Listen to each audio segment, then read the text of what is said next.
Do you have plants in the home? Well, you probably should. It brings in that indoor-outdoor relationship we often talk about. Well, Liz Felter's here today, and she's going to talk about some new picks. These are nice little plants, and you're our production horticulturist. Yeah, thanks, Tom. It's exciting to come today and talk about some new things people can be looking for and figuring out where they can move them into their house and enjoy them inside year-round. You know, it's just going to have a good thing to do. Well, it just adds a certain feeling to the home. Otherwise, it's kind of bare, and I think studies have shown that it really improves your mental feeling. Oh yeah, you are happier, you're more productive, you have a more positive attitude, and you know there's other studies that show that plant material helps people actually feel better after they're sick too. Yeah, and reduces pollutants. Now I have an old favorite in my hand. You sure here. do. Isn't that kind of neat? And I don't know what we call this, a striped Sansevieria? This one is just a trifasciata, I think they called it in the genetic terms and everything. But this one is the variegated style, but we do have that one in salad green. That's the traditional one. And that's one you'll see out in your yard sometimes, and you'll see it inside. But what we like about that plant is that there are a lot of new varieties that have come from it.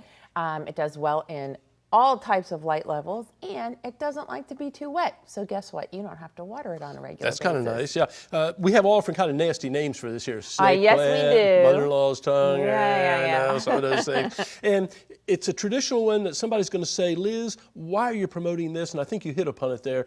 You really don't have to care for it very much. Right. It's just a good old standby. And we're going to talk. We want to talk about this one because we want to show you what that, as the parent, has brought us in other varieties. Yeah, let's take a look at some over here that you've brought along. You have some neat ones here. You can point to them. This one is called Superba, and Superba actually is similar.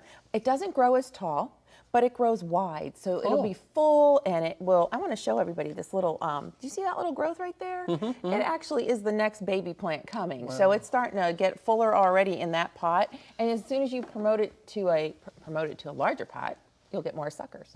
And I have another different type here. Now this is bird's nest type, is that what you call it? Well, it's kind of in between. Okay. It's going to be a full bird's nest style with being circular in the leaf pattern, but it's not going to get as tall as the traditional one. That's pretty, actually. It's really pretty. Yeah, kind of neat. And then you have a whole series of others here. These are so fun. These are called bird's nest is the common name, or or the other name would be honey eye, but they have very much done a lot of work with changing the colors on these. We used to only have like a dark green one and one variegated. Now we have several styles of variegated, plus the green and silver variegation. Yeah, and you're having some nice pots, super nice pretty containers. pots. Yeah. You know what's fun about this? You know, if you're in an office, you have a small desk. Look how small that is. I know, and you put can it right still there. have one on and your it's not going to desk. get too big. No, it's awesome. And you water it once every 2 weeks maybe? Yeah, something like that. Now, way down in front, I don't know, it's a little hard to see. That is some strange stuff down there. Yeah. Very strange, but really unique. And has a great spot in probably a very contemporary office building or a very modern type home. But that's also Sansevieria, and it's called Cylindrica. And they're cylinder style leaves. So just very unique and just unbelievably Look at that. Awesome Yeah, that's kind of neat. And they've twisted with a rubber band at the top that there. braided one is just a little I don't know. interesting. I don't know why I like it's that. not natural, It's but it is for somebody. somebody will like that. Yeah. Now, when we're picking plants like this for the home, what's the first consideration? You know, you want to look at the light. You want to see what kind of lighting you have.